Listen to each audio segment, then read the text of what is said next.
How? Okay, this I understand, but this? How? Lamborghini Ultimate Roadster. Look at this thing inside. The last of the events were 220 mile an hour top speed, the fastest one ever made.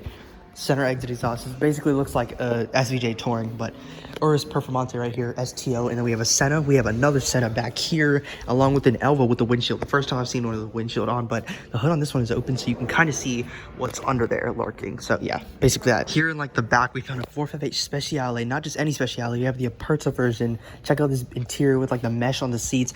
This part is like the best part of the 458 convertibles. I would only get a... What? Oh, let me see. See, so I would have gotten this car, but I didn't like, I didn't like it because it... We have a whole bunch of Mercedes-Benz right here. 4x4 squared is probably the best one. We have a 675 convertible. I'm just going to name the best things around here. So we have a Taycan GTS Sport Turismo or whatever. We have a Huracan right here. We have an STO GT3 RS 991 in violet. It's called Ultraviolet, this one. This STO spec, I love it. It's just simple. It's not anything crazy. But we have a GT3 right here.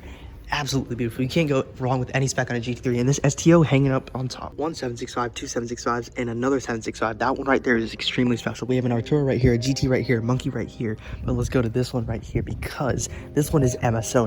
And you can tell that by this. Look at the paint right here. It's just gorgeous by itself.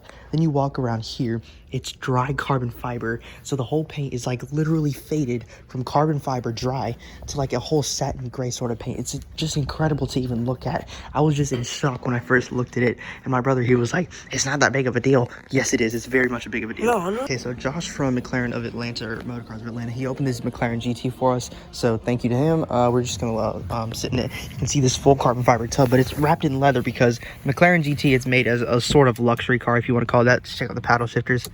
And then you can just always do this as McLaren's. But yeah, check out this interior. It's very like space-ish. It's not very exciting. It seems like a normal McLaren interior, but it feels actually very nice in here. I do like the aluminum steering wheel. Yes, I said aluminum instead of aluminum.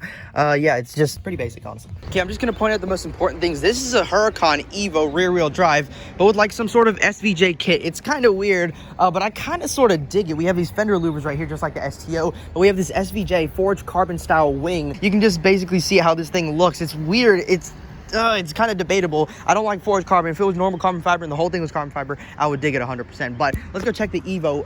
Actually, the Technica, not even the Evo, and the Sterrato. But we have a DBX 707 right here. Artura, I'm just going to point out the most important things right here. But we have an Evo, and then we have another Evo, all-wheel drive. And then we have STO, a whole bunch of Uruses. But then we come over there, which is this thing right here, the Lamborghini Huracan Technica. This is my first time ever seeing it. I think this is the best Huracan that has ever been made. We have carbon fiber hood right here. We have the Sion design elements in the headlights right here. I think it looks amazing, especially the rear too. It takes all the elements from the STO, but it makes it sort of better in a way. It looks a lot better than the STO. Check out this rear right here. It just looks so good. Everything is so chiseled. Even the exhaust is in hexagonal shape. You can see the engine bay right here, and we have this new carbon fiber, or not even carbon fiber wing. I think it's carbon fiber under, but yeah, you can just see that. But then the interior basically like an Evo, so it's livable and everything, but without the harsh realities of an STO, if you know what I mean. But check out this front end again. Super aggressive. I love the design on this. The Lamborghini absolutely nailed it. But this right here, I think, might be the most crazy supercar that has ever been made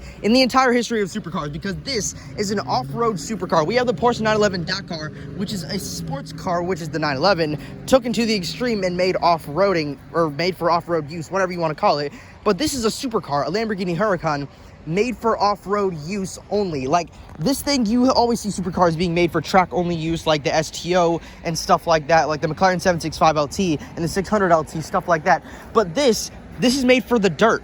A Lamborghini made for the dirt. And we're not talking about the Urus right there. We're talking about the Sterrato, the supercar. The Urus is an SUV for families and everything. This is a supercar made for, let's just say, straight line speed, track performance, made into an off-road kit. We have a body kit from the factory which widens the fenders. And yes, they are plastic and not carbon fiber, because obviously if you're on the dirt, you don't want to mess up the thing. And so that's why they made it in plastic. And we have plastic sidewalls on the side right here. Coming over to the rear, it basically looks like an Evo, just like we have around that back there. Then we have a plastic thing right here here for the engine cover, but also we have a roof snorkel right here, along with roof rails on a Lamborghini Huracan, which just looks insane. But what's also insane is these lights right here. You have these rally sort of lights right here. I don't know why.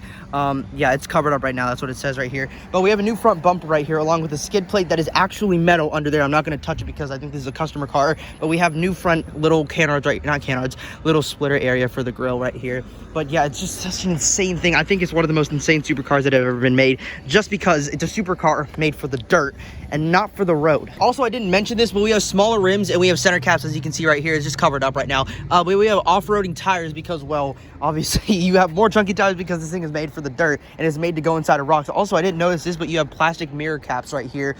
Pretty standard for something off-road-y or off-road-ish, whatever you want to call it. But I just can't get over how we're seeing this right now, because these things are so new. It's one of the first in the country. But just take a look at how it looks next to the normal Huracan. And we have race suspension, of course, because you're gonna crawl dirt, you're gonna crawl rocks in this thing, which is Lamborghini's whole intention. They want the customers to do that. But just check around the front right here, how much higher this thing sits compared to the standard Huracan. You can't really tell it that much. Also, what makes a difference is this front lift is up. Like, you can see this whole huge gap, but that didn't make that much of a difference, because the rear, if we just go over here, you can see how much of a difference, I'm just gonna step in the bushes, that these things make.